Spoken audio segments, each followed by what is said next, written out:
I am not here to choose part in fighting other people's wars. I am here because the UNSC is built on discipline and orders, and to fight only for a just course. Wow, I'm not even gonna lie. This episode isn't really about armies anymore. It's about people from completely different worlds trying to trust each other fast enough to survive something bigger than them. And honestly, the moment Tyrion starts talking to Roland like they're old drinking buddies from two different centuries, that's when this crossover really starts becoming special to me. But the thing that stayed in my head the most was Night King adapting. That changes everything. Let's get into it. The Great Hall of Castle Black had a specific smell. Not unpleasant. The specific combination of old wood and torch smoke and the particular quality of stone that had been cold for so long that the cold had become structural, the temperature embedded in the material rather than simply present on its surface. It was the smell of a place that had been doing one thing for a very long time with complete commitment and without any expectation of recognition for the doing. The chief had been in rooms like this before. Not rooms exactly like this. The specific medieval construction of Castle Black was not something the UNSC had produced at any point in its history, and the torch lighting and the stone benches and the long scar table that had been used for meals and for meetings and for the specific ongoing business of an organization that had decided the wall was worth maintaining regardless of whether the world south of it agreed. But rooms like this in spirit, rooms where the people in them have been doing the hardest available job with the least available support for the longest available time and had made their peace with that arrangement because making peace with it was the only alternative to stopping, and stopping was not something they were going to do. He recognized the arrangement. He had been living inside a version of it since he was 6 years old. What was different about Castle Black's Great Hall this morning was the specific, unprecedented quality of its current occupants. Jon Snow, who had died and come back, and was carrying both experiences simultaneously. Daenerys Targaryen, who had walked through fire and was the living proof that fire was not the worst thing. Tyrion Lannister, who had arrived from Dragonstone on the Pelican with the expression of a man who had been told there would be an AI on the ship, and was looking at Roland's relay device with the specific delight of someone encountering something that confirmed their best theory about what the universe might contain. Captain Lasky, who had been running the most significant warship in human history through the most significant situations human history had produced for 3 years, and was currently managing the specific logistical challenge of integrating two civilizations' military capabilities in 11 hours without anyone making a mistake that cost them the whole thing. Commander Palmer, representing the Spartan versus, who had the expression she always had in planning sessions. The expression of someone who was paying complete attention to everything while performing complete attention to nothing. The specific dual register awareness of a soldier who processed information and was simultaneously processing everything adjacent to the information. And the chief, at the head of the table, where the map was, with the 11 hours. Right, Tyrion said, sitting down and looking at everyone in the room, and then at the map, and then at the chief. I have been in a great many planning sessions in my career. This is the most unusual one. I intend to enjoy it thoroughly. The chief looked at him. Tyrion Lannister, he said. Master Chief Petty Officer Jon. 117, Tyrion said. I have been briefed. By whom? Roland, Tyrion said, gesturing at the relay device. We had a conversation on the Pelican that covered your service record, the basic operational parameters of Spartan augmentation, the tactical doctrine of the UNSC Marines, and the specific characteristics of the Pelican weapon systems. He paused. Roland also explained the concept of the Flood, which is either the most terrifying thing I have heard in a life that has contained considerable terror, or a very elaborate way of saying things that turn into more things when you shoot them, which as a description of the Night King's army is uncomfortably accurate. Roland, from the relay, I thought you would appreciate the parallel. I did, Tyrion said. I appreciated it the way one appreciates being told the thing one feared was even worse than one feared. With a kind of grim satisfaction. That is a very specific emotional response, Roland said. I am a very specific person, Tyrion said. The chief looked at the exchange between Tyrion and Roland. Filed it. We have 11 hours, he said. The room went appropriately quiet. This was the specific quality of the chief's directness. It did not demand quiet. It simply made conversation about anything other than the operational situation feel immediately unnecessary. 11 hours, Jon said. Then the wall. Then we talk about what happens at the wall, the chief said. He looked at the map, at everyone around it, at what they each brought, at what the 11 hours required. We start, he said. Word count, 198. The plan took 3 hours to build. Not because the planning was slow, because the planning was honest, which was different.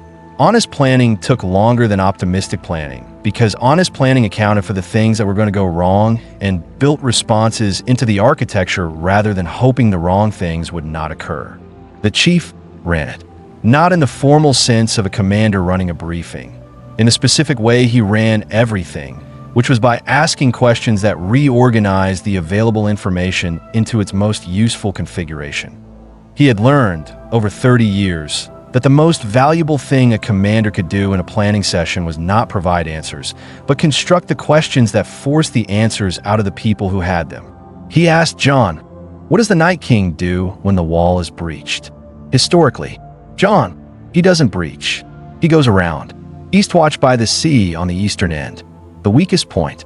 Chief, why Eastwatch? Jon, it sits on the bay. The ice in the bay freezes solid in deep winter.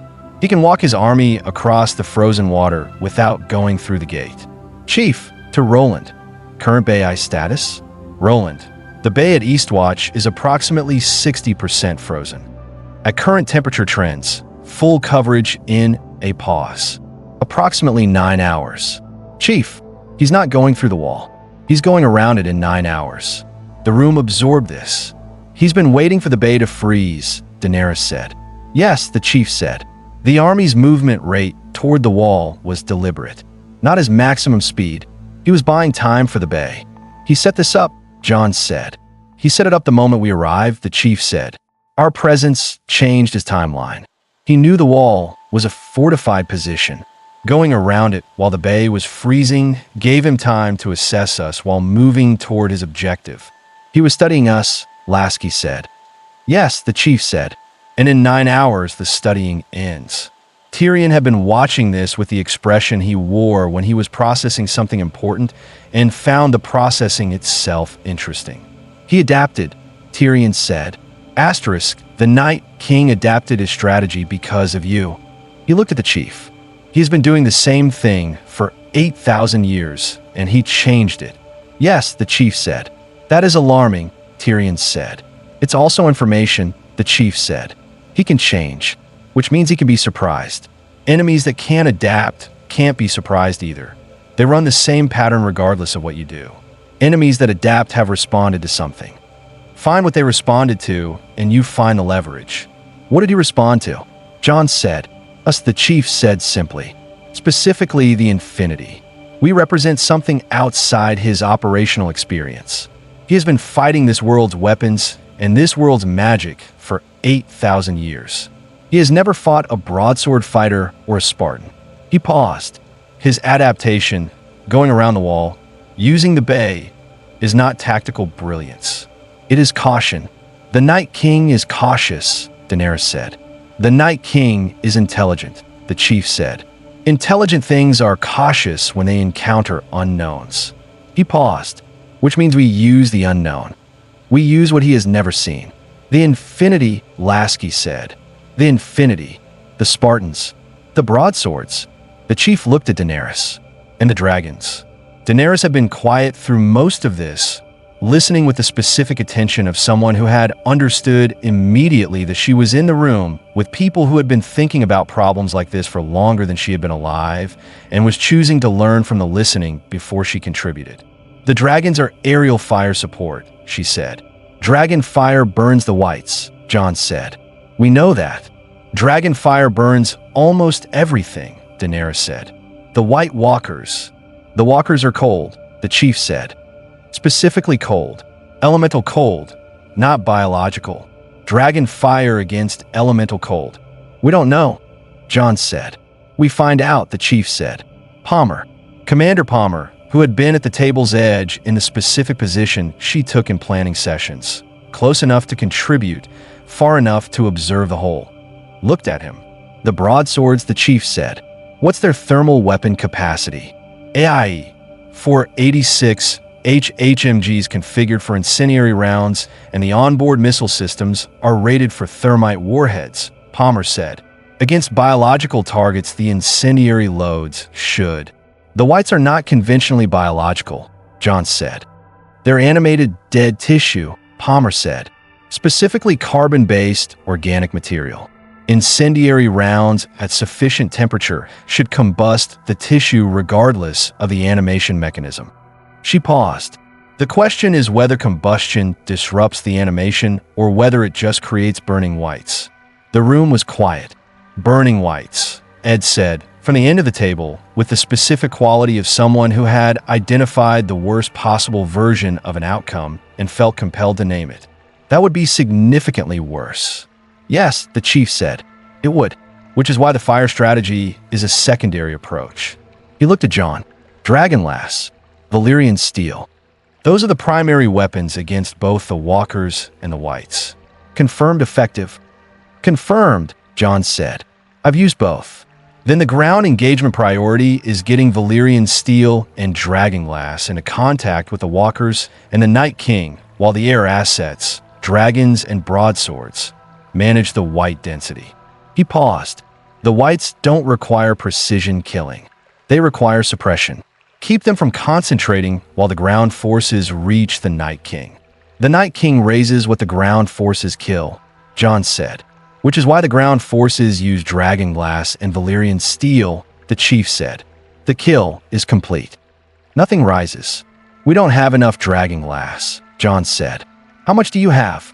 Lasky said. Enough for a few hundred weapons. We minded a dragonstone, but the distribution. I have the full dragonstone deposits mapped, Roland said. If we transport the dragonglass north using pelicans and distribute it to the combined force in the next. A pause. 6 hours, the ground force will have sufficient weapons. You can move it in 6 hours, Jon said. 4, if we use 6 pelicans simultaneously, Roland said. The limiting factor is loading time at the source, not transport. Daenerys looked at the relay device. Use them, she said. The dragonglass is yours. Jon looked at her. The look that passed between them in that moment was not a political look. It was the specific look of two people who had spent weeks circling a thing they both needed and had finally arrived at the same place simultaneously. Thank you, Jon said. Don't thank me yet, Daenerys said. We have 8 hours. 9, Roland said. 9, she confirmed. The Night King himself, the chief said, bringing the room back to the map. He will be at the center of the army when it comes through Eastwatch Bay, protected by the army's mass on 3 sides. The White Walkers form a forward element. 6 walkers, Jon said. We had 6 on the sensor data. 6 confirmed, Roland said. There may be more that were not in sensor range. Combat test assumption. More, the chief said. We plan for 8. Hammer, your Spartans take the walker element. That's your primary objective, clear the walkers. With Valyrian steel, Palmer said, which we don't have. Dragonglass and Spartan gauntlets, the chief said. Roland, what's the penetration force of a Spartan 4 punch against a biological target? Approximately 3,000 pounds per square inch at full augmented strength, Roland said. Substantially more with the armor assist.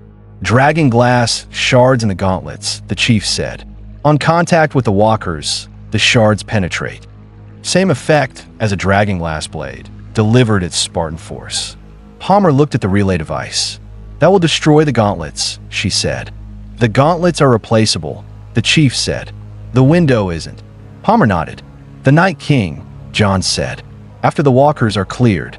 That's me, the chief said. The room was quiet. You, and who else? Jon said. Me, the chief said. Chief, Lasky said. The Night King needs to engage something it has to commit to, the chief said. If I go in as a single target, he commits to me. Everything he is goes toward the problem I represent. While he is committed, you get killed, Jon said flatly. That's the risk of single target engagement. Yes, the chief said. I'm going with you, Jon said. Jon, the Night King and I have met, Jon said. He knows what I am. He knows I died and came back. He paused. I don't know what that means to something that animates the dead, but it means something. I could see it when he looked at me. The chief looked at him, at the specific quality of that assessment. Not a tactical argument, an observation. The observation of someone who had been in the presence of the Night King and had noticed something that the sensor data could not capture. What did you see? The chief said. I saw, Jon said slowly, something that looked at me the way I look at a problem I haven't solved yet. He paused. He was interested in me specifically, not the way he looks at people he's going to raise. Different. Why? The chief said. Because I died, Jon said, and something that wasn't him brought me back. I don't know if he understands that's possible. I don't know if he has a category for it. You're a variable he hasn't accounted for, the chief said. Maybe, Jon said, or I'm bait. Same thing, tactically, the chief said. Jon almost smiled. You're going to come with me, Jon said. And between us, we're going to give him 2 problems he's never had simultaneously. What's my problem? The chief said. You won't stop, Jon said. Whatever he does to you, you won't stop. The chief looked at him. No, the chief said. I won't. That's the problem he can't solve, Jon said. He has never fought anything that wouldn't stop. Tyrion had been listening to this with the expression he wore when the conversation had produced something that reframed the entire situation. He has never fought anything that wouldn't stop, Tyrion repeated slowly. In 8,000 years. No, the chief said. And you, Tyrion said, have never fought anything that could make you stop. Correct, the chief said. Then, Tyrion said, you are each other's specific unsolvable problem. The room absorbed this. That sounds like either a very good tactical situation or a very elegant way to get both of you killed, Tyrion said. It sounds like both, the chief said. Yes, Tyrion agreed. In my experience, the plans that sound like both are the ones that work. He poured wine from the flask he had brought from the Pelican with the specific foresight of someone who had known that whatever was coming, it was the kind of thing that required something to drink. He did not offer it to anyone.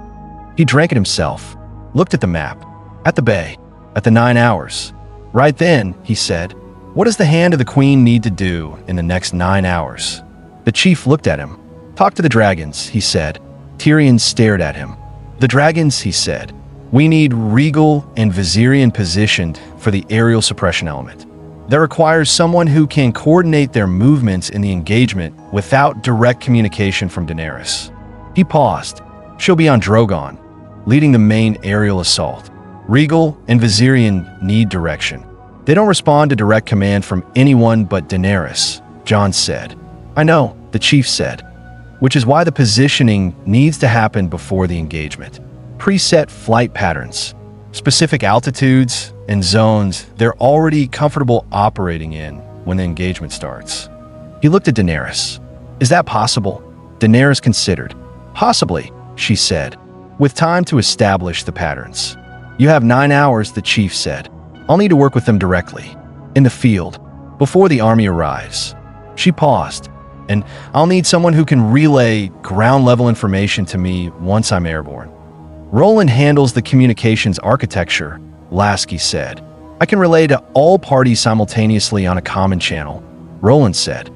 The chief, Jon, Commander Palmer's Spartan team, the Pelican Fire Support, the Broadswords, and your Grace on Drogon.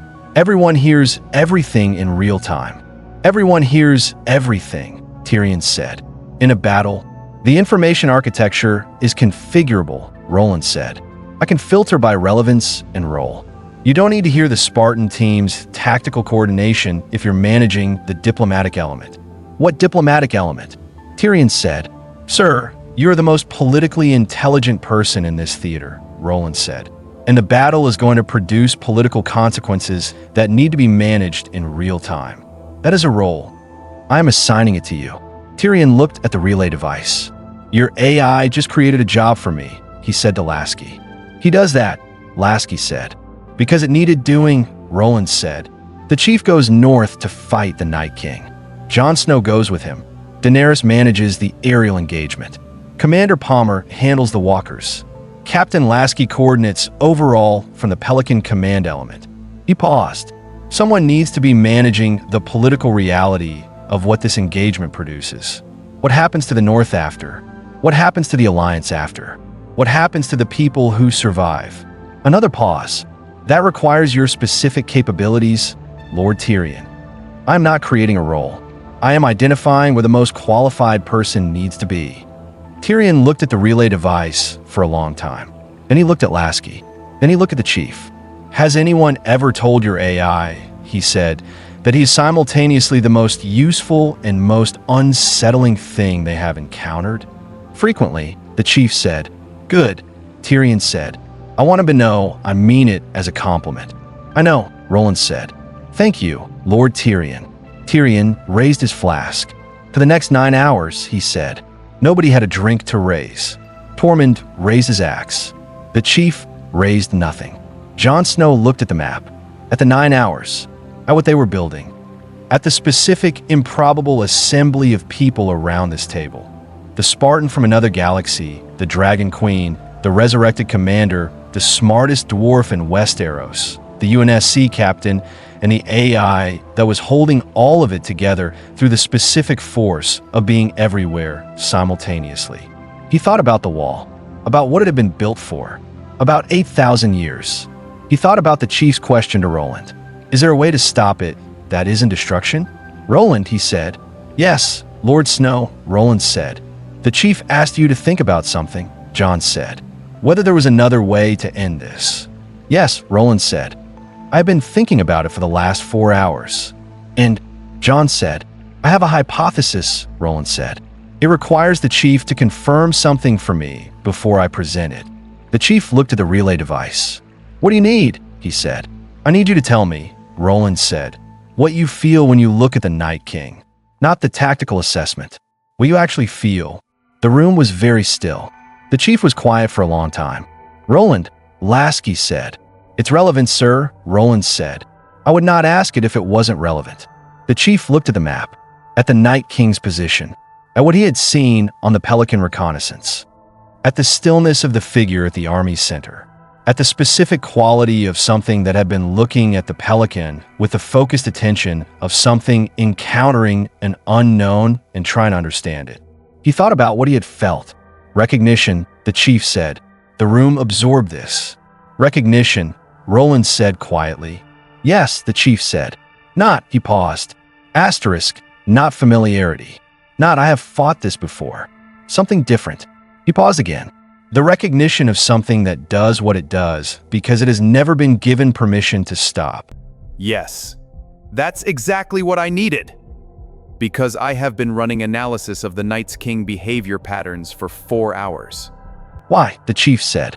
Because, Roland said, Every engagement we have sensor data on, every account Jon Snow has provided, every atmospheric intercept from the last 3 days. What do the patterns show, Roland? They confirm coordinated movement. We must act. He paused. Chief, the Night King has been doing the same thing for 8,000 years because nobody has offered him an alternative. But I think, and I want to be honest that this is a hypothesis and not a certainty, I think that the alternative exists. The room was completely quiet. Tell me, the chief said. Roland took 11 seconds to begin. This was notable because Roland did not pause. He processed and delivered simultaneously. The specific AI quality of a mind that did not separate thinking from speaking, that produced output at the speed of the computation rather than slowing the computation to match the speed of output. 11 seconds of silence from Roland was the equivalent of several hours of silence from a human. He was being careful. 8,000 years ago, Roland said, the children of the forest created the Night King. The specific mechanism was a dragonglass blade driven into a man's heart, converting him from a living person into the entity we are currently dealing with. He paused. Well, we have treated this as a weapon. The children created a weapon to fight the first men. The weapon worked. The Night King stopped the advance of the first men into the children's territory. Everyone knows that, Jon said. Yes, Roland said. But here's what I have been thinking about. When the first men stopped advancing, when the threat the Night King was created to address was resolved, what happened? Silence.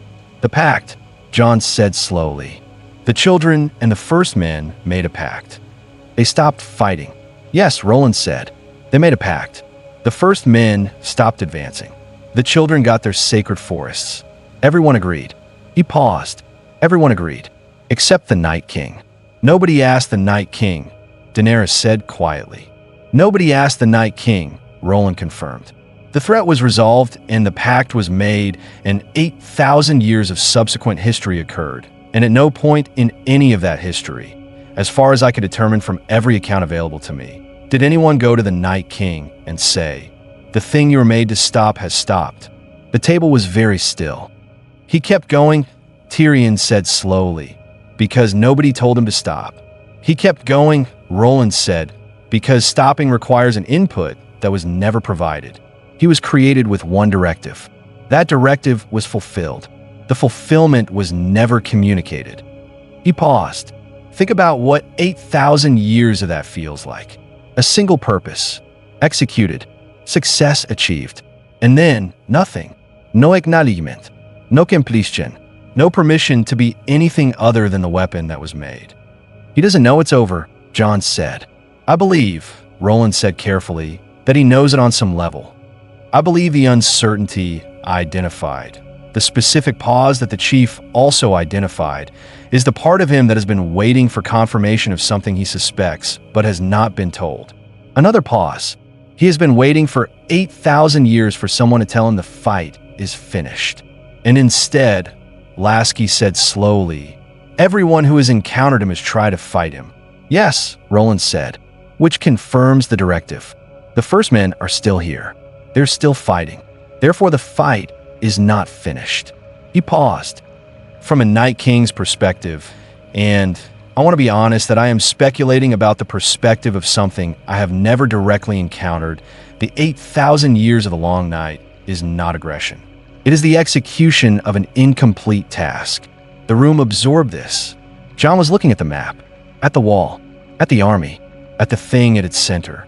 He thought about standing on the fist of the first man, about the Night King looking at him across the battlefield, about the specific quality of that look. Not hunger, not malevolence, something else, something he had not had a word for until this moment. Recognition, Jon said. He looked at me with recognition. Yes, Roland said. You died and came back without his intervention. That is unprecedented in his experience. Every dead thing he has encountered has either stayed dead or become part of his army. You are a dead thing that came back as a living thing through a different mechanism entirely. He paused. I believe the Night King looked at you and saw something he has not seen in 8,000 years. What? Jon said. Proof, Roland said, that the directive is not the only available outcome for the dead. The room was completely still. He is interested in you, Roland said, not because you are a threat, because you represent a possibility he has never considered. He paused. That death does not have to mean the army, that there's a different relationship available between the living and the dead than the one he has been maintaining. Roland, the chief said, Sir, get to the hypothesis. Yes, sir. A pause. The hypothesis is this. The Night King can be stopped not by destroying him, but by completing his directive. By telling him, in a way he can understand, that the fight is finished. That the first men and the children of the forest have reached their resolution. That his purpose has been served. The children of the forest are gone, Jon said. The children are gone, Roland agreed. But their magic is not. It is in the Weirwood network, in the trees, in the specific ancient infrastructure of organic communication that I have been detecting in the surface scans since we arrived. He paused. The magic that created the Night King still exists. And if the magic that created him exists, it can speak to him, Daenerys said. It can communicate the completion of the directive, Roland said, in a language he was made to understand. Silence. Long. The kind of silence that rooms produced when they had received something large and were doing the specific work of making space for it. Ow, Jon said. There is a person, Roland said, who can access the Weirwood network, who can move through it across time and space, who can speak in the language of the magic that made the Night King. He paused, identified the signature 3 days ago, and have been monitoring it since. It is located in Winterfell. Jon was very still. Bran, he said. Yes, Roland said. My brother, Jon said.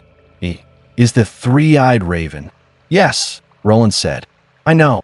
You've been reading his signature, Jon said. Monitoring it, Roland said. Respectfully, from a distance. A pause. He is aware of us. He's been watching the Infinity since we arrived through the Weirwood network. He has not made contact because Bran doesn't do anything before he has assessed it completely, Jon said. He watches first. Yes, Roland said, which suggests he's been assessing whether to make contact. Can you reach him? Jon said. I can attempt to communicate through the same frequency he uses to access the network, Roland said. Whether he responds is his choice. Jon looked at the chief, at the map, at the 9 hours, at the hypothesis that could change everything if it worked and would change nothing except the body count if it didn't. Try, he said. Already have, Roland said. When? Jon said. 8 minutes ago, Roland said. While I was presenting the hypothesis, I sent a signal on the Weirwood frequency. Very simple, the equivalent of a knock on a door. The chief looked at the relay device. You presented a hypothesis while simultaneously testing it, he said. The testing takes time, Roland said. The presentation was going to take time. Running them in parallel seemed efficient. And, the chief said. He knocked back, Roland said. Bran Stark appeared in the map room 7 minutes later. Not physically, he was in Winterfell, which was 3 days south of Castle Black by horse, and considerably less by pelican. But the engagement of his presence through the Weirwood network was something that Roland was able to interface with and translate. The specific ancient signal of the three-eyed raven converted into something the room could receive. His voice arrived through Roland's relay with the specific quality of something that was coming from a significant distance through a medium that was not designed for casual conversation. Flat, slightly removed, carrying the specific quality of someone who was simultaneously present and somewhere else. Jon, Bran said. Bran, Jon said. You are with the people from a ship. Yes. I have been watching them since they arrived. Roland told me. Jon said. Roland, Bran said. Your AI. Yes, Roland said from his relay. Hello. A pause. You found the Weirwood frequency, Bran said. It was in the atmospheric data, Roland said. The network generates a specific resonance that propagates at low amplitude across the surface. It took me about 90 minutes to isolate. The children built it to be undetectable, Bran said. The children were working with the technology available 8,000 years ago, Roland said. No criticism intended. Another pause. You understand what I am, Bran said. It was not a question. Three-eyed raven, Roland said. Human vessel for a consciousness that can access the Weirwood network and move through it across time and space. You see past, present, and some futures. You have been a network's primary intelligence interface for approximately 2 years. He paused. How am I doing? Accurately, Bran said. Good, Roland said. Then you know why I reached out. The Night King, Bran said. Yes, Roland said. I have a hypothesis, but the hypothesis requires something that only you can do. Tell me the hypothesis, Bran said. Roland told him. The room listened to Roland present the same analysis he had given them, compressed, to Bran Stark in Winterfell through a network of ancient trees that was carrying the conversation across 300 miles of winter landscape with the ease of something that had been doing this for thousands of years. When he finished, Bran was quiet for a long time. The specific quiet of someone who had access to all of time and was checking something. You're not wrong, Bran said. The directive can be communicated? Roland said. The directive can be completed, Bran said. There is a difference. He paused. Communicating the directive is telling him the fight is finished. Completing it is showing him. In the network. In the memory of what happened. The original pact. The resolution. Can you do that? Jon said. I have been inside his memory, Bran said. I have seen the moment of his making. What was done to him and what was in him before it was done. A pause. He was a man. He did not choose to be what he became. He was used. Yes, Roland said quietly. He has been waiting, Bran said. You're correct about that. I have seen it in his patterns. 8,000 years of the same direction, and underneath it, he paused. Underneath, it's something that has been waiting for the direction to be completed. For something to say, you can stop. Can you say it? Jon said. Through the network. I can do more than say it, Bran said. I can show him. The pact. The resolution. What the children of the forest built the network to record. He paused. Everything that happened after his making.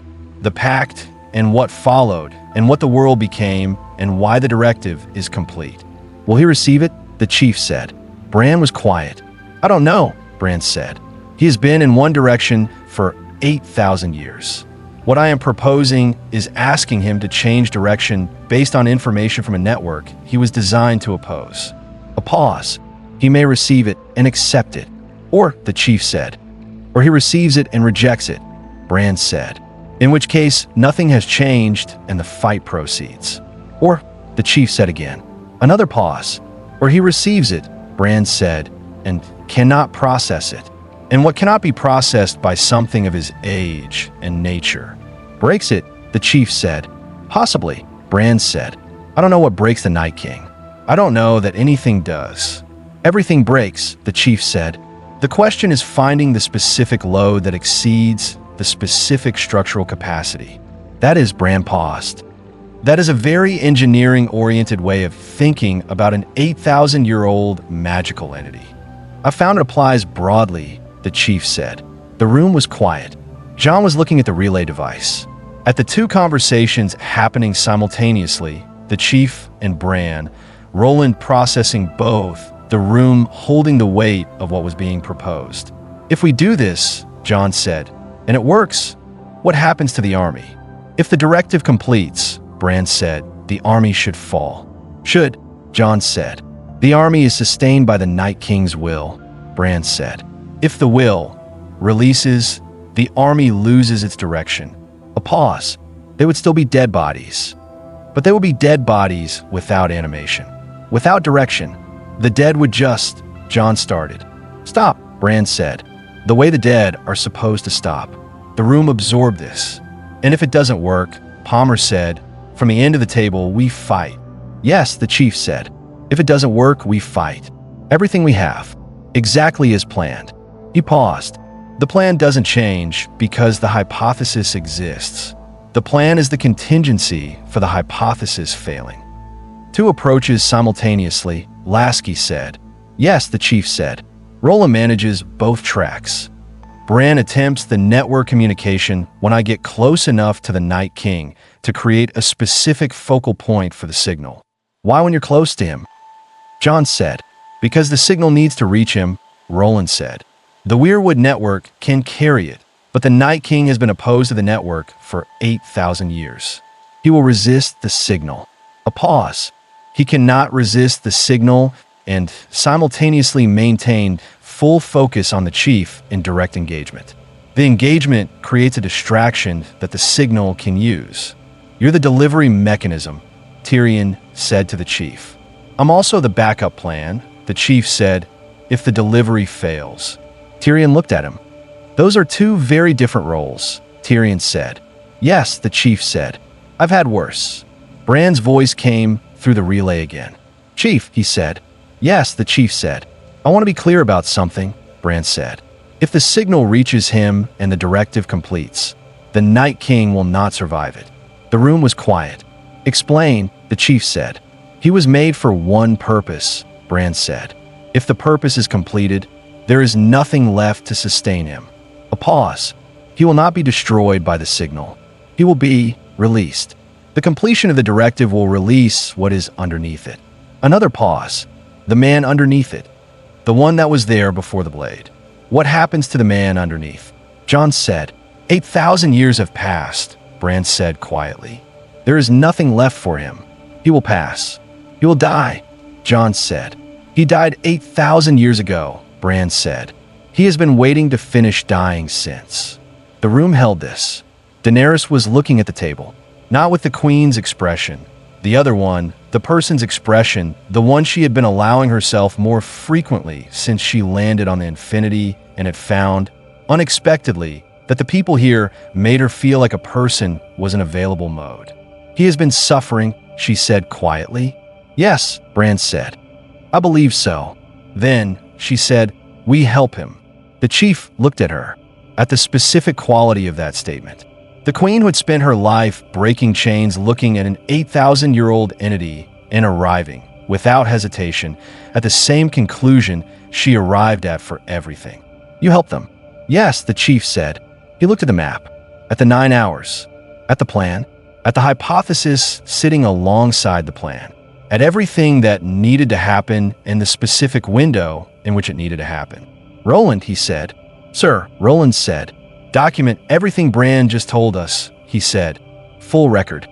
In case the next 9 hours go differently than we plan.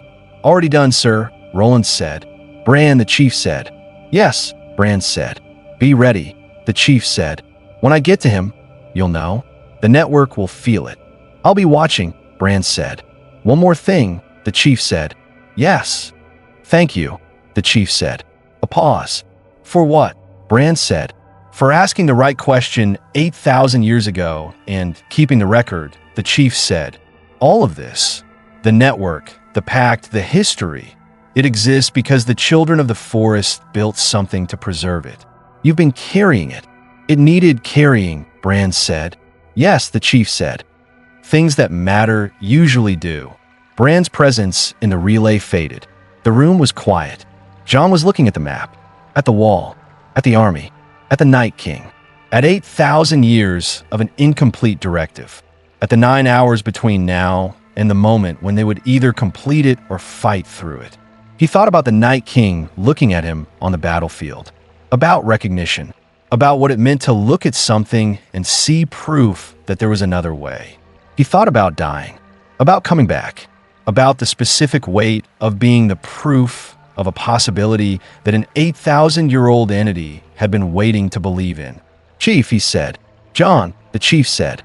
When we go north together, Jon said. When we get to him. Yes, the chief said. Let me speak to him first, Jon said.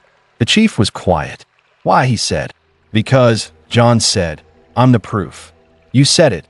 I'm the variable he hasn't accounted for. The thing that shows him a different possibility. He paused.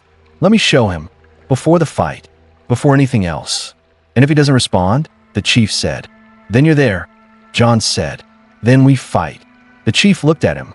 At the specific quality of someone who had died and come back and had found, in the specific experience of that, something that was worth offering to an 8,000-year-old entity that had been waiting 8,000 years for someone to offer it. Nah, hold on. This part right here completely changes the Night King's character. Because what if he's not marching south because he loves to? What if he literally never got permission to stop? And the craziest part? Roland figured this out before the people who've lived with the legend their entire lives did. That's why I love this crossover so much. The UNSC keeps looking at magic like engineers. And somehow, that perspective might actually save Westeros. Let's get back on it. 30 seconds, the chief said. You get 30 seconds. That's enough, Jon said. You don't know that, the chief said. No, Jon agreed. But it's what we have. The chief looked at the map, at the 9 hours, at everything between now and the moment that would determine which version of this ended it. 9 hours, he said. He stood. Let's use them. The dragon glass arrived in 6 pelicans at 1340. Roland had calculated the loading time, the flight time, the unloading time, and the distribution window with the specific precision of an AI that treated logistical problems the way other minds treated mathematical proofs. Not as estimates to be refined, but as solutions to be executed. The 6 pelicans descended into Castle Black's yard in sequence. Their landing pattern arranged to maximize unloading efficiency without creating a traffic problem in a yard that had been designed for horses and had opinions about accommodating aircraft. The Night's Watch brothers watched them land with the expression they had developed over the last 18 hours for UNSC technology. The expression of people whose category system had been comprehensively overloaded and had responded by defaulting to the professional composure of soldiers who had decided that the specific mechanics of the impossible were less important than what the impossible was going to help them do. Ed Tollett watched the first crate of dragonglass come off the ramp. That's a lot of dragonglass, he said. Yes, Jon said. Where did it all come from? Dragonstone, Jon said. How did it get here so fast? Pelicans, Jon said. Ed looked at the pelicans. Right, he said. Pelicans. He absorbed this. Are we still calling the flying metal things pelicans? Because that seems like a significant insult to the actual bird. Take it up with Roland, Jon said. Who is Roland? The voice, Jon said, from the device. Ed looked at the comm relay that Jon was carrying. The talking device, he said. Yes, I have questions about the talking device. Later, Jon said.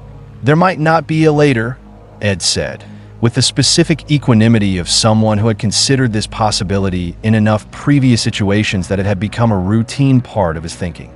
There will be a later, Jon said. Help me distribute the dragonglass.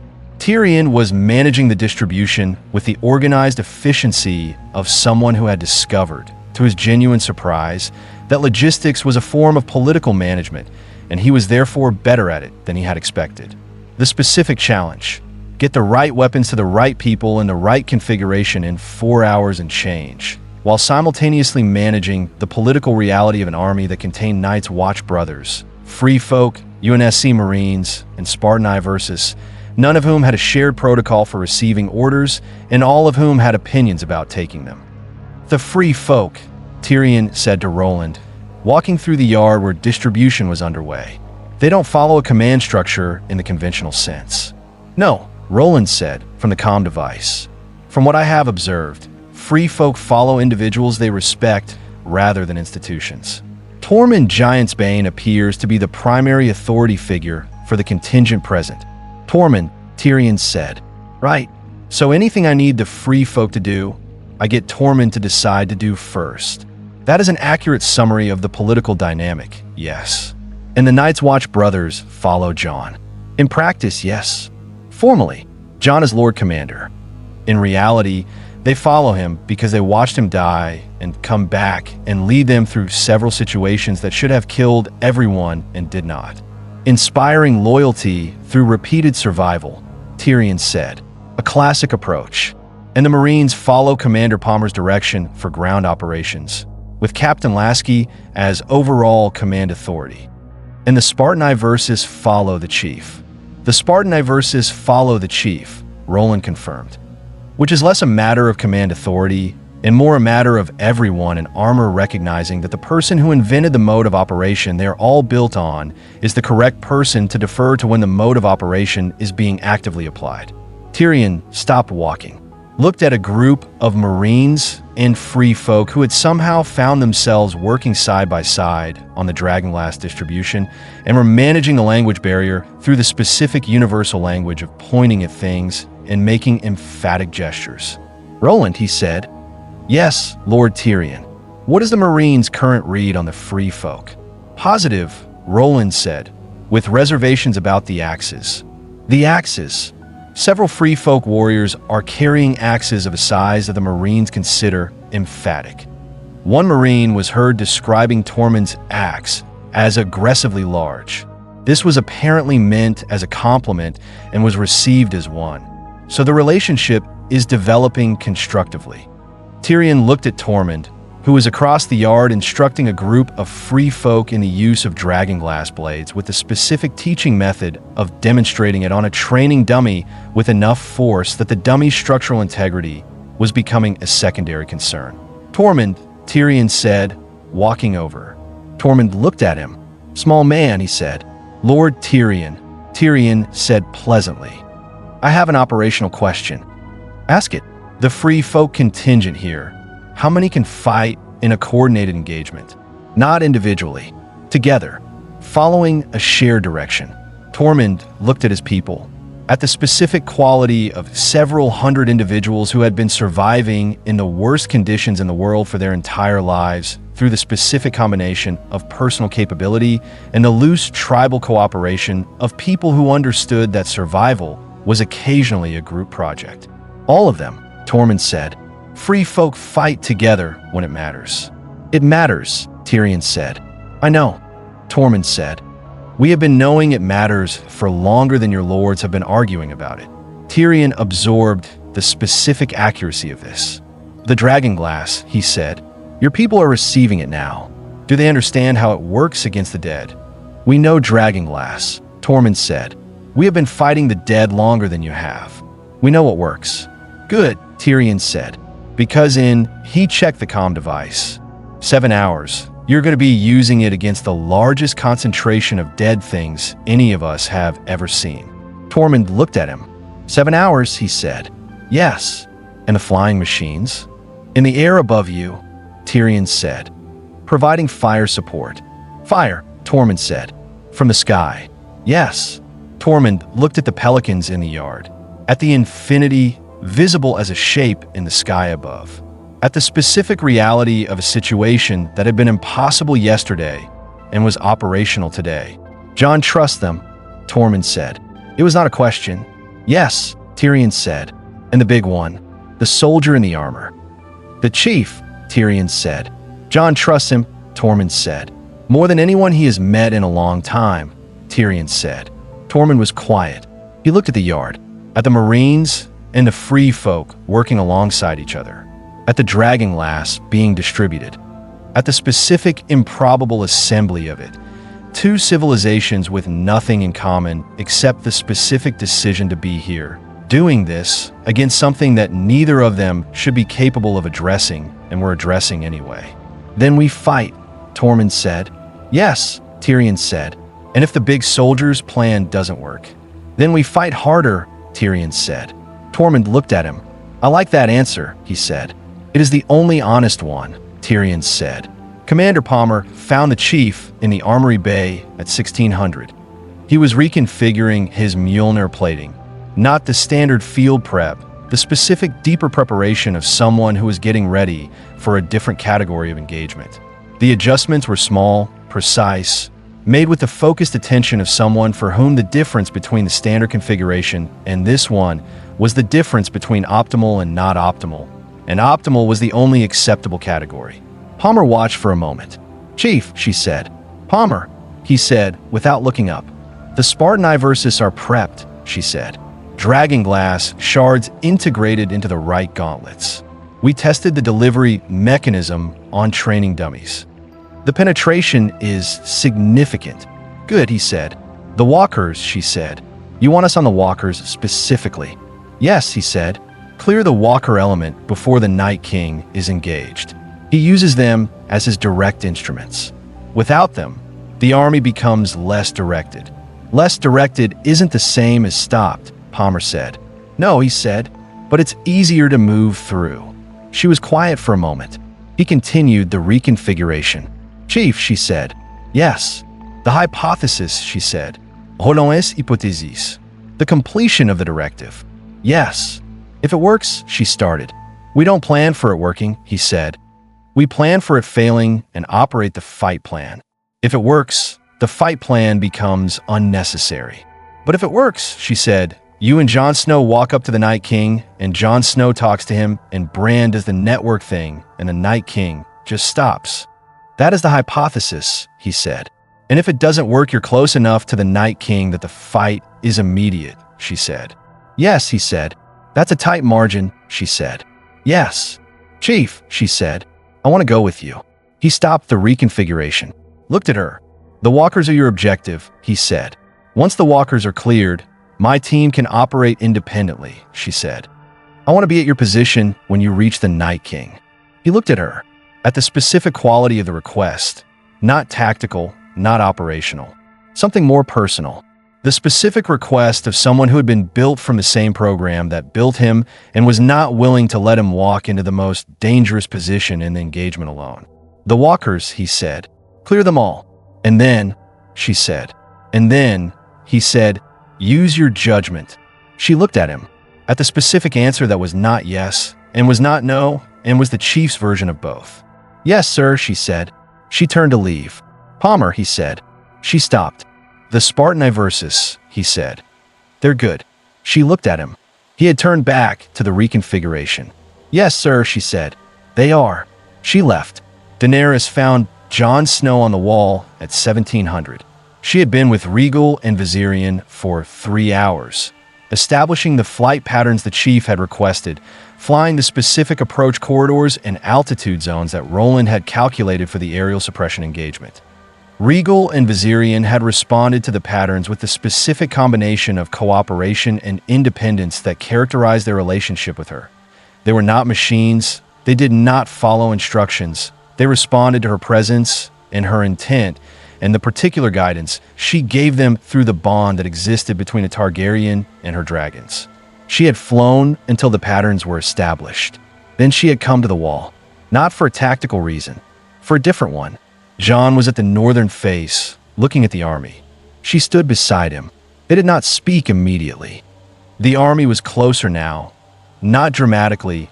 The distance was still significant, but the specific quality of the gray horizon had changed. It was present in a different way. The way things became present differently as they approached. "It's larger than I expected," she said. "Yes," Jon said. "The chief's sensors said 30,000 confirmed. Possibly more." "Yes," Jon said. "And we have." "Not 30,000, Jon said. "No." She was quiet. "The plan," she said. "Do you believe it?" Jon looked at the army. "Which part?" he said. "The hypothesis," she said. "Holons hypothesis, that the Night King can be reached." Jon was quiet for a long time. "I believe," he said slowly, "that when he looked at me on the battlefield, he saw something that surprised him." He paused. Something that made him think differently for one moment. He paused again. "I don't know if that moment is enough, but it was there. I felt it." "What did it feel like?" she said. Jon thought about this, about the specific quality of a Night King's eyes across the battlefield, about what had been in them. Like being recognized, he said, not as an enemy, as something relevant, something that mattered to a question he had been asking for a very long time. "What question?" she said. "Whether there was anything other than what he had been doing," Jon said. "Whether the direction he had been going was the only available direction." She looked at the army, at the Night King's position, invisible at this distance, but present in the specific quality of the cold coming from the north. "I walked into a fire," she said. Jon looked at her. "At Khal Drogo's funeral pyre," she said. "Everyone told me I would burn. Everything in my experience said I would burn. I walked in anyway." She paused. "I don't know why I'm telling you this." "I do," Jon said. She looked at him. "You walked into the fire because something told you there was a different outcome available," Jon said. "Not certainty, a possibility. And the possibility was worth the fire." She was quiet. "Yes," she said. "That's what we're doing tonight," Jon said. "Walking toward the thing that should be impossible on the possibility that it isn't."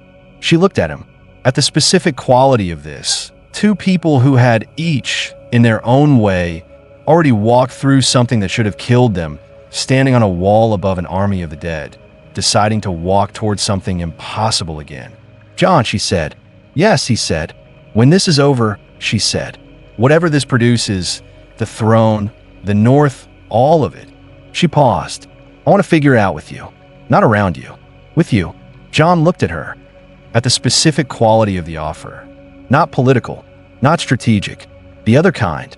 "Yes," he said simply. She looked at the army. He looked at the army. The cold came from the north with the specific patience of something that had been patient for 8,000 years and was almost done being patient. 7 hours, she said. 6 now, Roland said, from Jon's comm device, with the specific timing of an AI who had been monitoring the conversation and had decided that operational accuracy was worth the interruption. Jon looked at the device. "Sorry," Roland said. The timeline update seemed important. Daenerys looked at the device. "Does it ever not listen?" she said. "I maintain constant situational awareness, Your Grace," Roland said. "It is part of my function." "Is eavesdropping part of your function?" "I prefer ambient awareness," Roland said. "The prefix eaves implies a deliberate concealment that I don't engage in. I simply know what is being said in my range." "That is the same thing," Daenerys said. "It is a different thing with better intentions," Roland said. She stared at the device. Then, unexpectedly, she laughed. Brief, genuine, the specific laugh of someone who had not expected to find something funny in this specific moment, and had found it anyway. 6 hours, she said. She turned from the wall, walked back toward the castle. Jon watched her go, then looked at the device. "Roland," he said. "Yes, Lord Snow." "Next time," Jon said. "Yes." "Maybe 5 minutes," Jon said. For what? Roland said. Before you update the timeline, Jon said. A pause. That is a reasonable request, Roland said. I will note it. Thank you, Jon said. He looked north one more time. At the army. At the 6 hours. At the specific weight of what was coming and the specific strange, improbable assembly of what was going to meet it. He thought about the chief, about the plan and the hypothesis and the 30 seconds. He thought about what he was going to say. In 30 seconds. To something 8,000 years old. He didn't have it yet. He would. Roland, he said. Yes. What do you say to something that has been going in one direction for 8,000 years? Jon said, to make it consider going in a different one. Roland was quiet. The specific, thoughtful quiet of an AI giving a genuine question, genuine consideration. I think, Roland said finally, you don't say anything about the direction. You show it what is on the other side of stopping. He paused. You show what rest looks like, what it means to be finished, what the other side of the long fight feels like. Jon was quiet. How do I show it that? He said. You already know, Roland said. You died, Jon. You know what it feels like to be past the fighting. He paused. Show him that. Jon stood on the wall, in the cold, in the 6 hours. He thought about dying, about what it had felt like, about the specific quality of it, not the dying itself, the after, the specific stillness of not fighting anymore, the weight lifting, the absence of the continuous pressure of survival. The rest of it, he had not had language for it until this moment. He had it now. I know what to say, he said. Yes, Roland said. I thought you would. The Night King made his move at 2,200, not toward the wall. Lasky saw it first on the Infinity sensors, the specific shift in the army's formation that Roland had been tracking for the last 3 hours with the continuous attention of someone watching a pressure system and waiting for it to commit to a direction. The army split. Not the full split, not half and half. A surgical division. The main body continued its steady advance toward the wall's center, maintaining the pace it had held for days, the specific patient advance of something that understood that patience was its greatest weapon. But from the army's eastern flank, from the specific direction of Eastwatch by the Sea, a secondary formation detached, white walkers at its front, whites behind them in the organized mass of something that had been directed with specific intent, moving not toward Castle Black, but east along the wall's base toward the bay, toward the freezing water. Captain, Roland said, the split has begun. I see it, Lasky said. He was on the bridge, had been on the bridge for 2 hours, in the specific state of controlled readiness that preceded engagements he had managed enough of to know the texture of. Time to make contact at current rate, 3 hours and 40 minutes. A pause.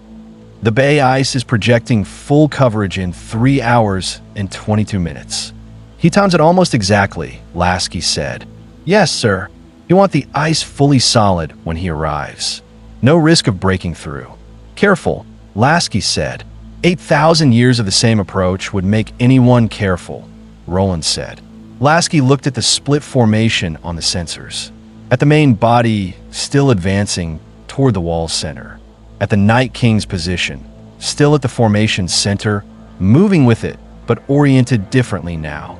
The specific quality of something that had made its decision and was executing it. The Night King, Lasky said. He's with the main body. Yes, sir. He is not with the Eastwatch element. He's dividing our attention, Lasky said.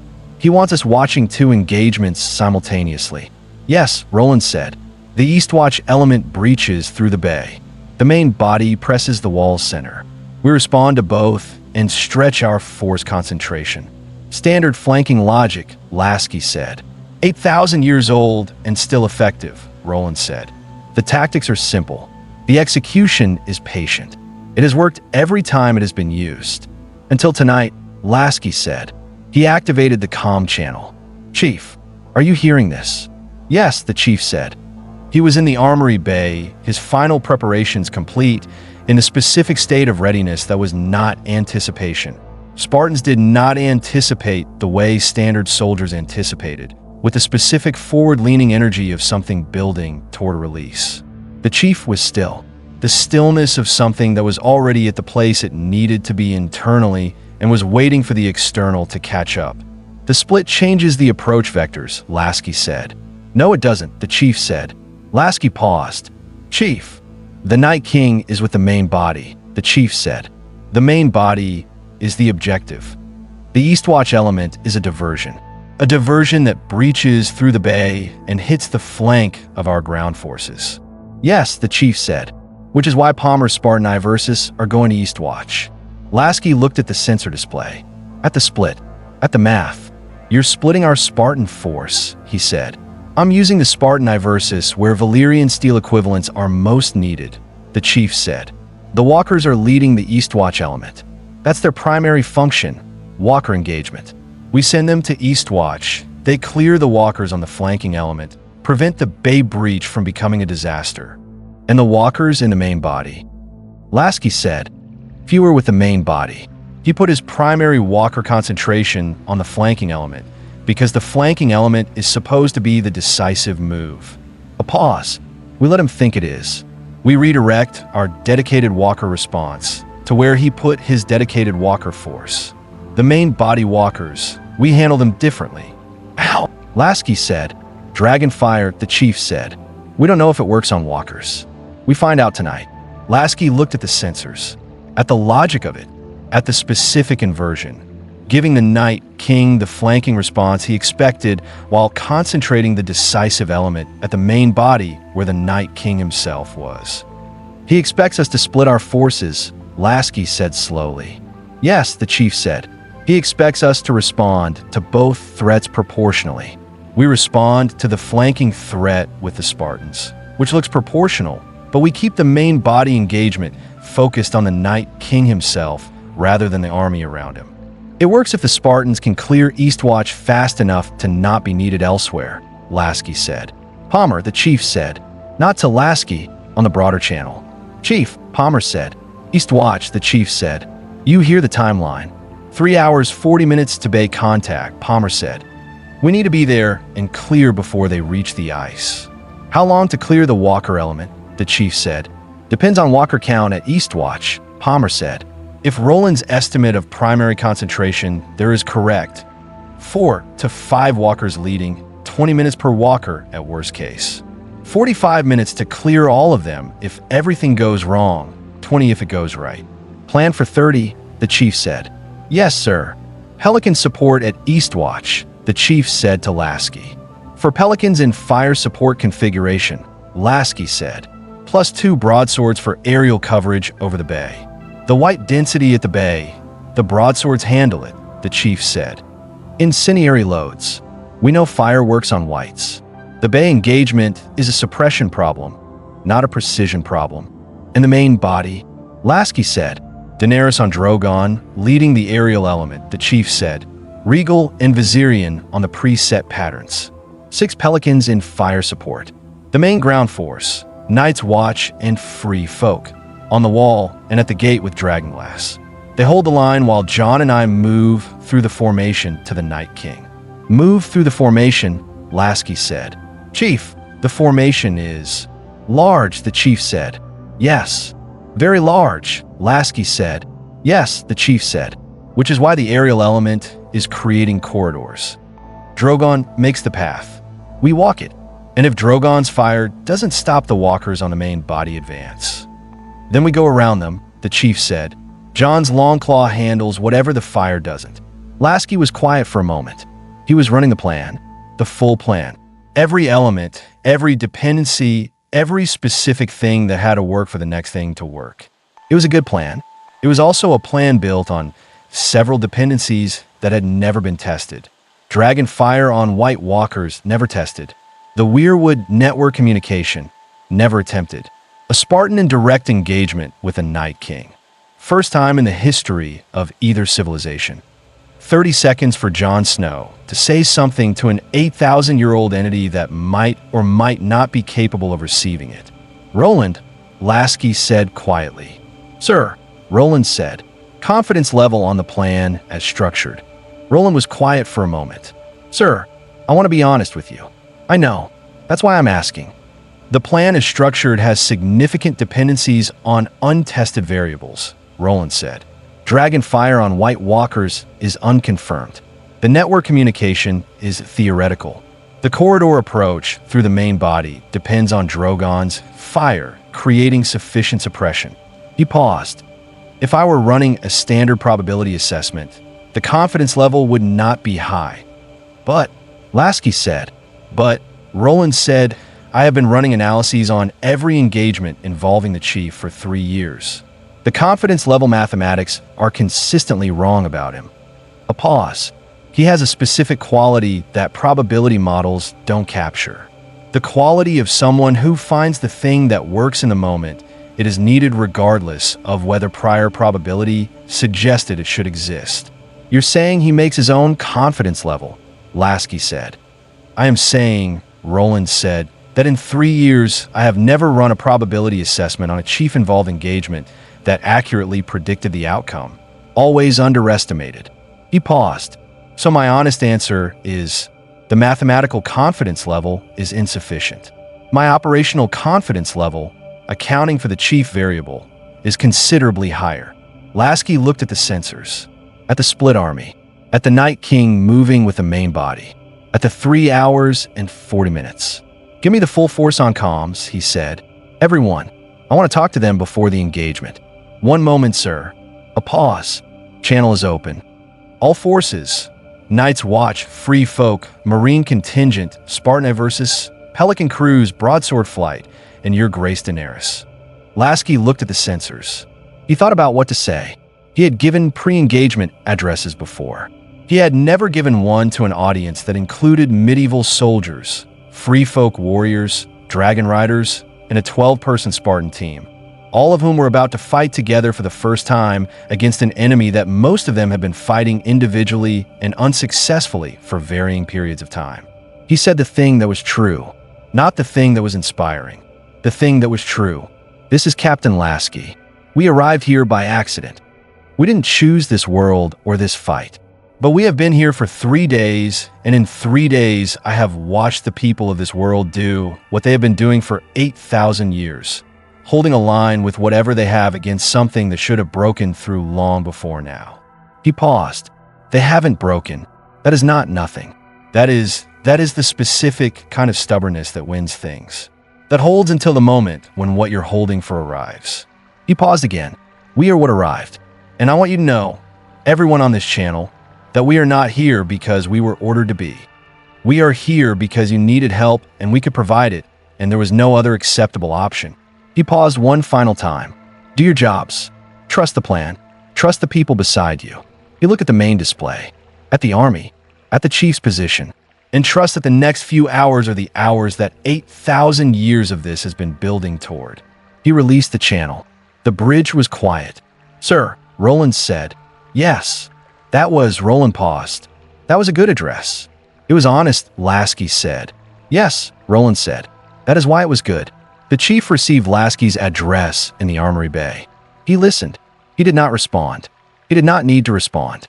He looked at Mjolnir, at the specific weapon that had been in his hands for 30 years, through the Covenant, through the Flood, through everything the universe had decided to send against humanity and the specific soldier it had put in the way of those things. He thought about Cortana. He always thought about Cortana before the significant engagements. Not as a ritual, as a fact. She was present in the way that things were present when they had been part of you long enough that their absence was its own kind of presence. Cortana, he said, not to Roland, not to the room, to the space where she was. The space that was precarious and shrinking and carrying the specific weight of an intelligence that had taken a hit for him, because that was what she did. She absorbed the cost of things so he could keep going. He sat with it for a moment, the specific weight of it. Then he picked up Mjolnir, checked the weapon with the automatic precision of someone who had done this thousands of times and for whom the checking was not a procedure but a conversation with the tool, a confirmation that everything was what it needed to be. Everything was what it needed to be. Roland, he said. Sir, Roland said, through the armory bay's speaker. Cortana status, he said. Stable, Roland said. The cognitive architecture she used to redirect the Walker electromagnetic pulse. The damage is significant, but she is a pause. She's still there, Chief. I want to be accurate. She is stable and present, and another pause. She said when I asked that she is exactly where she is supposed to be. The Chief was quiet. She said that. Yes, sir. He was quiet for a moment longer. Tell her, he said. Tell her what, sir? He picked up his helmet, looked at it, at the visor that turned the world into tactical information and kept the face behind it private and was, after 30 years, the most familiar surface he knew. Tell her I know, he said. She'll understand. Yes, sir, Roland said. He put the helmet on. The HUD populated. Mission clock. Tactical overlay. Force positions. The army on the sensors. The Night King's location. 3 hours and 27 minutes. He walked out of the armory bay, through the corridor, down to the Pelican Bay, where the deployment was being organized with the specific controlled urgency of people who understood the timeline and had chosen efficiency over drama. Jon Snow was there, in his armor, the specific Westerosi armor of a Lord Commander, functional without decoration, carrying the marks of use in the same way the chiefs carried them. Long-clawed as hip, the dragonglass blade Jon had taken to carrying since the distribution as a secondary weapon. Ghost was there. The dire wolf looked at the chief's helmet with the expression he had when he was deciding something. Then he sat down beside the chief, the same way he had in the clearing 400 meters from Castle Black's gate. The specific communication of something that had made its decision. He keeps doing that, Jon said. Yes, the chief said. He doesn't usually. He recognizes something, the chief said. I don't know what, but whatever it is, it seems mutual. Jon looked at Ghost, at the chief, at the specific, unlikely pairing of them. The ancient direwolf of the north and the Spartan from another galaxy, sitting in a Pelican Bay on a world that had never been on any chart, 3 hours from something that had never been attempted. Are you afraid? Jon said. The chief was quiet for a moment. I have a healthy respect for what we're going into, he said. That's not what I asked, Jon said. The chief looked at him, at the specific quality of someone who had asked the question genuinely and was waiting for the genuine answer. Yes, the chief said. The good kind. Jon nodded. The good kind, he said. The kind that means what you're protecting matters. Yes, the chief said. That's the only fear worth having, Jon said. The chief looked at him, at the words he had said to Roland, coming back to him from someone who had arrived at the same place through a completely different journey. Yes, the chief said. It is. Ghost stood, looked at both of them, made the sound, not the growl, not the nothing, the specific sound of completion. Something decided. Something ready. Pelican 2 is prepped, Roland said through the base speaker. Chief, Jon, your transport to the primary engagement position is ready. Departure in 40 minutes. 40 minutes, Jon said. Yes, the chief said. They stood in the Pelican Bay, in the specific quality of 40 minutes before. The chief looked at the Pelican, at the darkness visible through the bay's open door. The northern darkness, different from any darkness he had known, carrying the specific quality of sky that was not his sky and had become, in 3 days, something he had fought for, something worth fighting for. He thought about the Night King, about 8,000 years, about One Direction, about the specific weight of a directive that had been executing for so long that it had become the only available mode. He thought about what he was going to do, about what Jon was going to say, about Bran and Winterfell and the Weirwood Network and the specific ancient magic of a civilization that had been gone for 8,000 years but had left its work running. He thought about all of it, and then he stopped thinking about all of it, because the time for thinking was almost over. The time for the other thing was arriving. Roland, he said. Sir, when we're in the engagement, the chief said, and I reach the Night King, you'll know the moment. Yes, sir, Roland said. I'll be watching everything. When you know the moment, the chief said, tell Bran. Yes, sir. And Roland. Sir, whatever happens in the next 3 hours, the chief said. Whatever the outcome, record all of it. Completely. Always, sir, Roland said. I know, the chief said. Thank you. He looked at the Pelican, at the darkness, at the 3 hours, at the specific weight of a fight that was also something else, something larger than a fight, something that had been building for 8,000 years toward a moment that nobody had planned for, and that was arriving anyway, because that was what moments did when enough of the right things converged on the same point. They arrived. "Let's go," he said. The Pelican dropped through the northern darkness at 23:47. Below them, the engagement had already begun at Eastwatch. The chief watched it on the tactical overlay. Palmer's Spartan versus deploying from their Pelican transport at the bay's edge, moving into contact with a walker element that had been leading the Night King's flanking formation. The overlay gave him positions, not visuals. Positions were sufficient. The positions told him Palmer was doing what Palmer did, efficiently and completely. "Eastwatch status," he said. "Spartan versus have engaged the walker element," Roland said, through his helmet comm for confirmed walkers at Eastwatch. "Commander Palmer's team has initial contact on 2. Pelican fire support is managing white density at the bay approach." A pause. "The broadswords are holding the aerial line over the bay. Incendiary loads are working on the whites, Chief. They burn." "Good," the chief said. "The bay ice is holding the white advance," Roland said. "They're moving across the frozen water. The broadswords are making the crossing expensive." "Palmer's timeline on the walkers," the chief said. 15 minutes so far on 2 confirmed engagements, Roland said. "She's ahead of the 30-minute estimate." "Tell her to stay ahead of it," the chief said. "I'll phrase it as encouragement," Roland said. The Pelican banked north. Jon was across from the chief in the troop bay, in the specific posture of someone who had been on enough military transports to have developed a neutral relationship with the turbulence. Ghost was beside him. The dire wolf had been loaded into the Pelican with the specific matter-of-fact quality of an animal that had decided the Pelican was an acceptable mode of transport and had communicated this by walking up the ramp without being asked. "Main body," Jon said, not question, looking at the overlay that Roland had configured on a secondary screen for him. A simplified version, stripped of the UNSC tactical notation and reduced to position data he could read without a 30-minute briefing. 10 kilometers, the chief said. "We land at the wall's northern base and move in on foot." "In foot," Jon said. "Into the army." "Yes." "With Drogon creating the corridor." "Yes." "Chief," Jon said. "What if the fire doesn't create a corridor? What if the whites close in behind the fire? Then we're fighting through a closing corridor," the chief said. "That's difficult." "Yes." The chief looked at the overlay. "But the dead have one quality that works against them in close corridor fighting." "What?" Jon said. "They follow direction, not initiative," the chief said. "The whites respond to the Night King's direction. In a tight corridor with aerial suppression above them, the direction is compromised. They're receiving conflicting signals.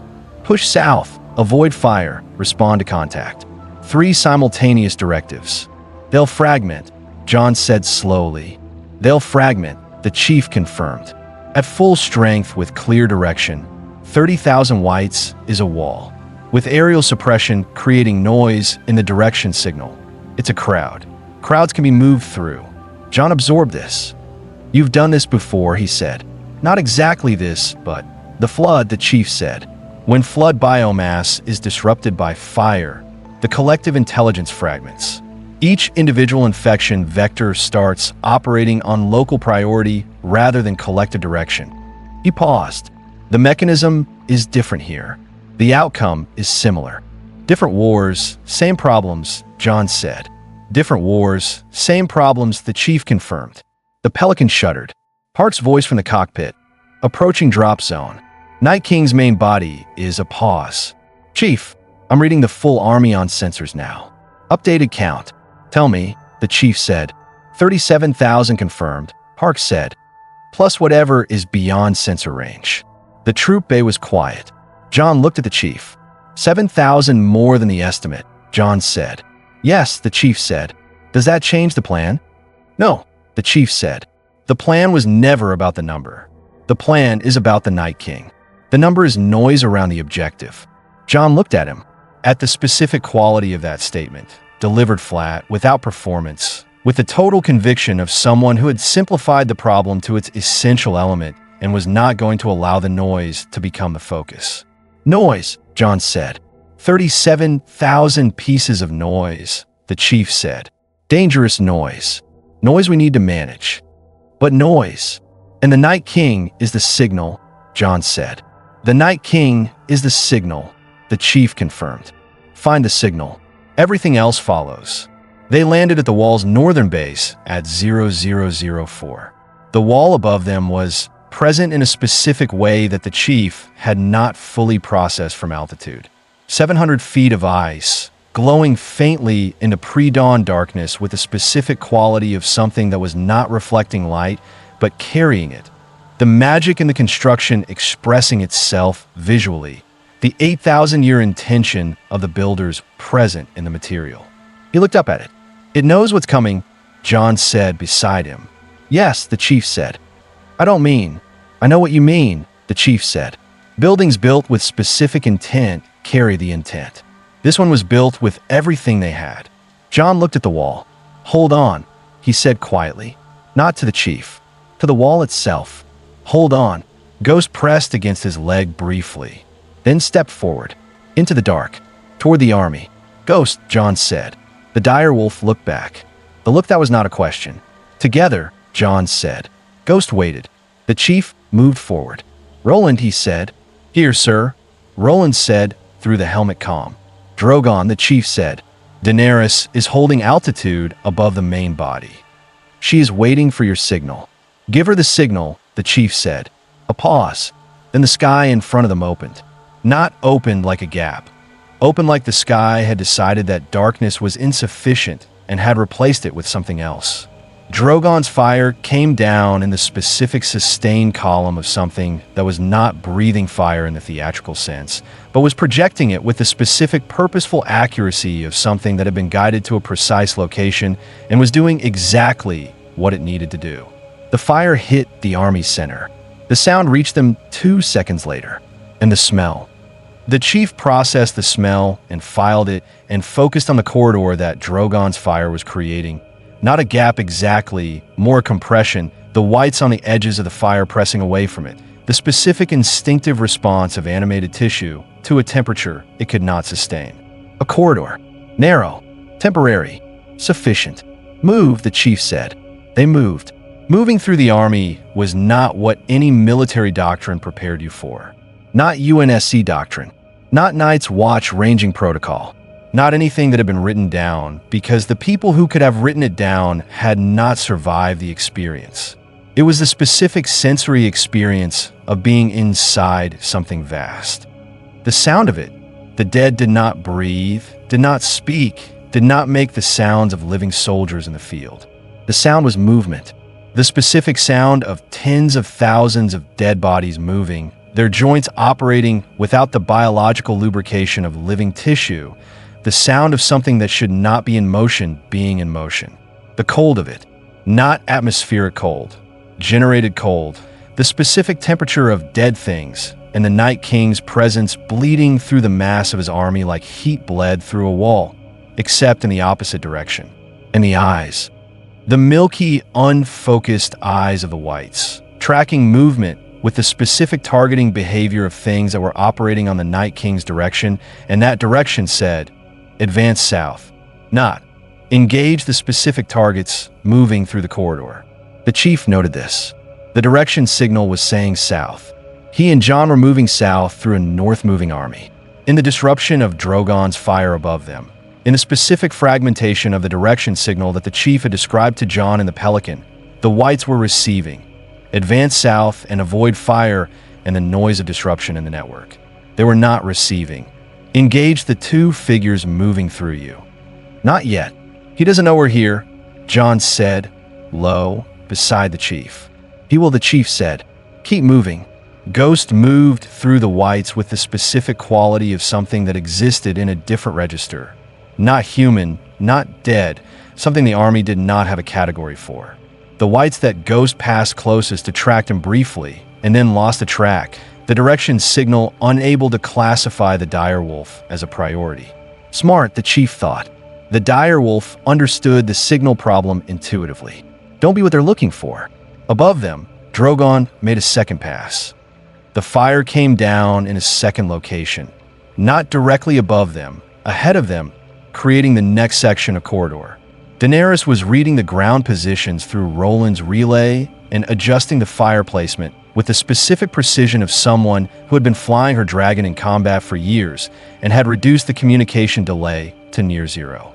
Roland, the chief, said, "Sir, Night King position, 340 meters ahead of you. Center mass of the formation.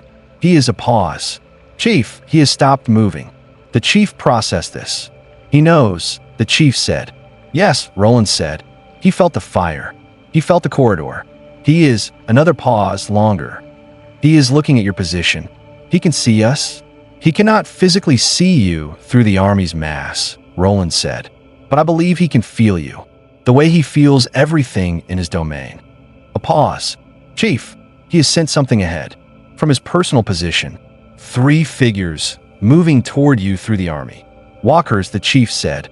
"Yes. 3 walkers detaching from the Night King's personal guard and moving toward your position." The chief looked at Jon. Jon had heard it. He had long claw out. "3, Jon said. "I have 2 and you have 1, the chief said. "I have 2 and you have 1, Jon said. "My 2 are faster," the chief said. "My 2 are quieter," Jon said. The chief looked at him. "Fair," the chief said. "Which 3 do we meet first?" Jon said. "Whichever come from the front," the chief said. Roland, approach vector on the walkers. Directly ahead, approximately 60 meters, and closing. Formation, single file, using the white mass as cover, emerging from the left side of the corridor. "Left," the chief said. "Left," Jon confirmed. Ghost moved to the right. The chief moved left. Jon moved to the center. The first walker came through the white mass with the specific grace of something that moved through cold the way fish moved through water, not fighting it, inhabited by it.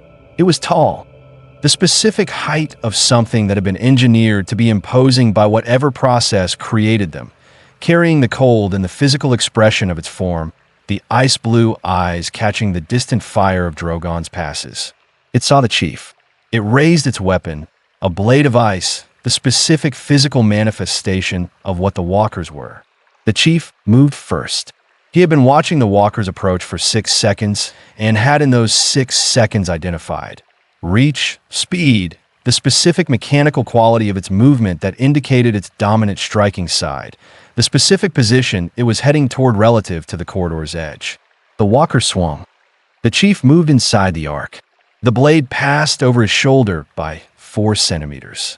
He grabbed the walker's arm. The cold was significant. The Mjolnir armor's thermal management registered the contact and began compensating. The compensation was sufficient. The grip held. He drove the dragon glass shard integrated into his right gauntlet into the walker's chest. The walker came apart, not dramatically.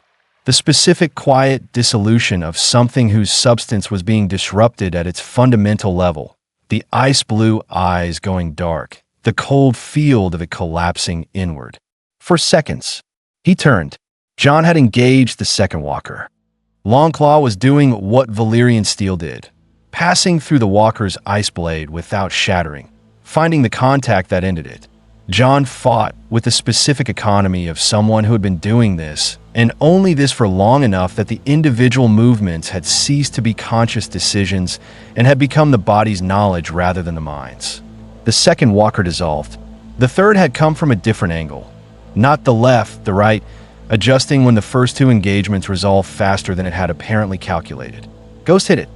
Not with the conventional attack of a dog, with the specific momentum of something the chief's mass assessment had put at approximately 90 kilograms moving at full extension.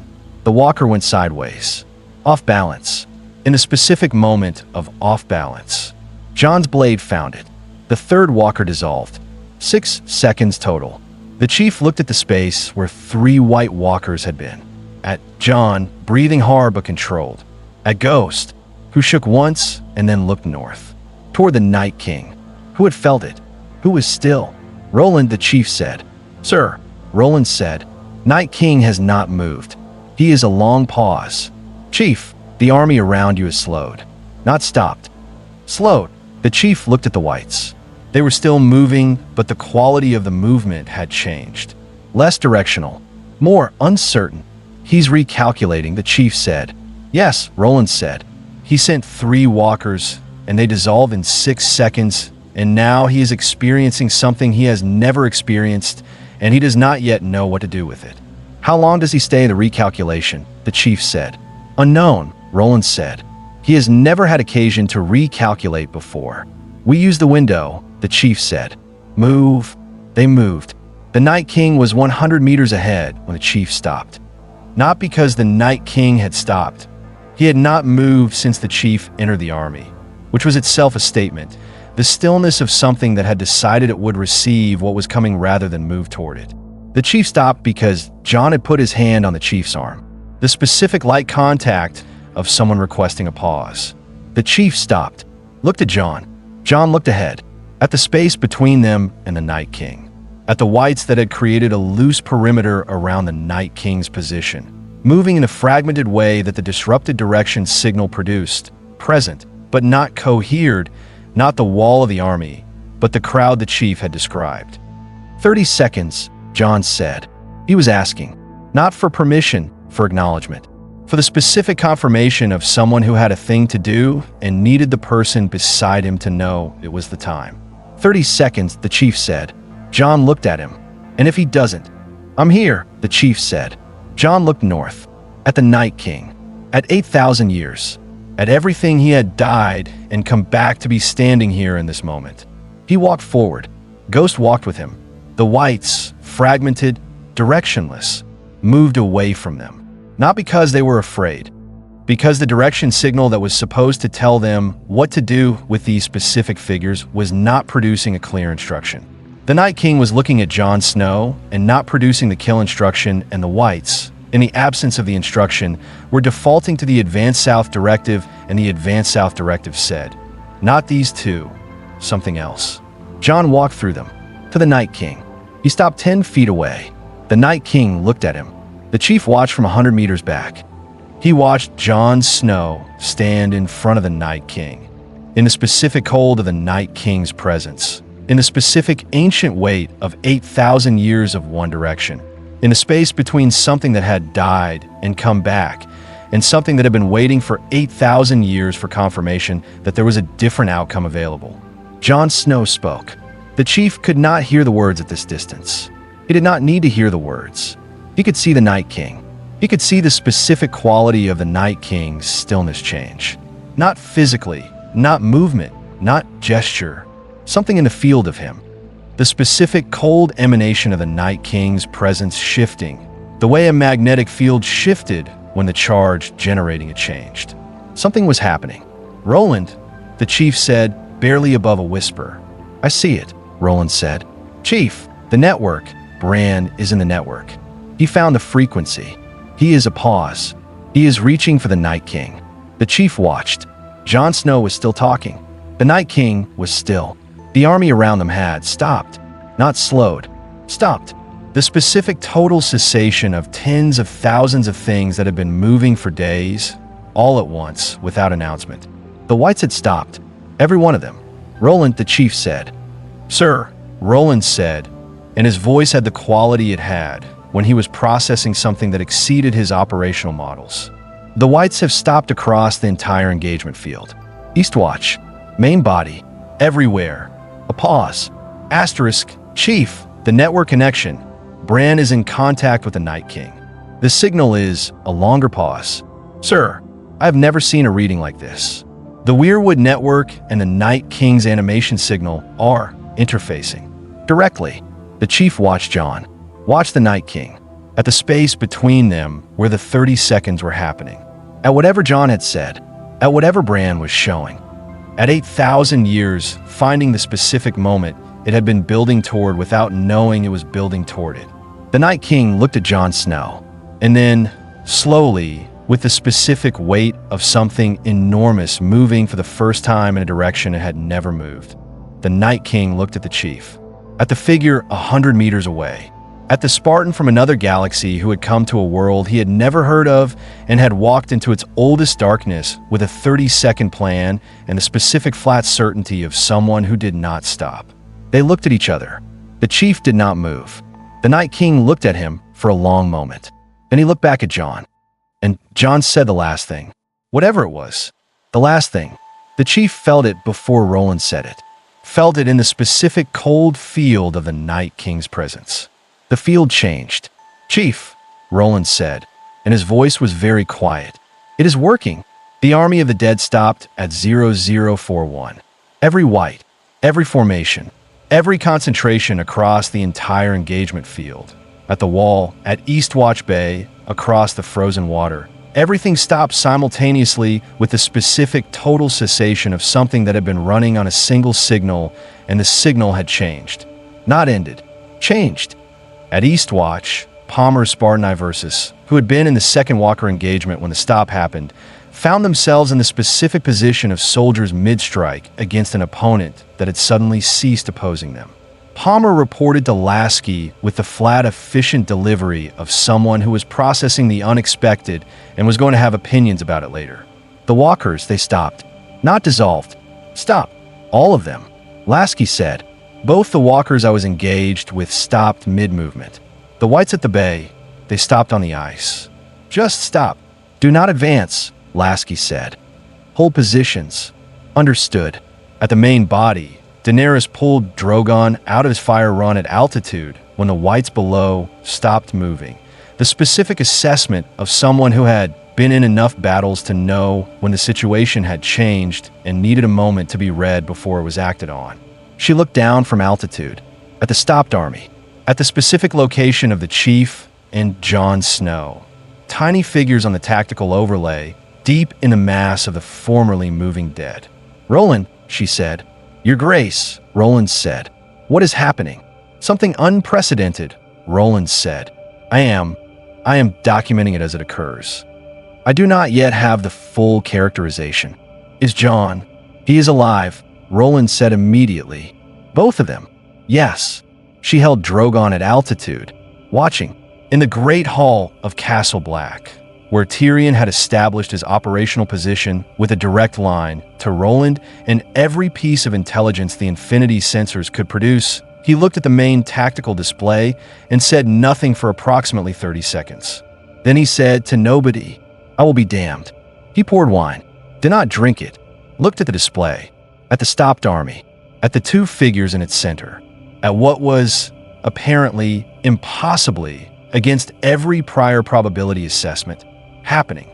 "Roland," he said. "Lord Tyrion." "The Night King," Tyrion said. "His status." "Current," Roland said. "He is present. He is not advancing. He is not directing the army." A pause. "He is, I want to be precise about this. He is in a state I do not have prior data to characterize. But the functional description is, he is still. Still like stopped," Tyrion said. "Or still like finished." Roland was quiet for the pause of someone choosing the accurate word. "Still like someone," Roland said carefully, "who has arrived at somewhere they have been walking toward for a very long time and has not yet decided what to do about being there." Tyrion looked at the display, at the stopped army, at the Night King, at Jon Snow, at the Spartan from another galaxy who had walked into the oldest darkness in this world on a plan that should not have worked, and the specific conviction that it would. 8,000 years, Tyrion said quietly. "Yes," Roland said. And he stopped. "Yes." Because Jon Snow said 30 seconds worth of things to him. And because Bran Stark showed him something in the Weirwood network, Roland said. And because the chief walked into his army and did not stop.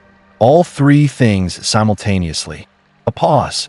"Lord Tyrion, I have been running analyses on impossible outcomes since I was first activated. I have not previously run one that produced this specific result." "What result?" Tyrion said.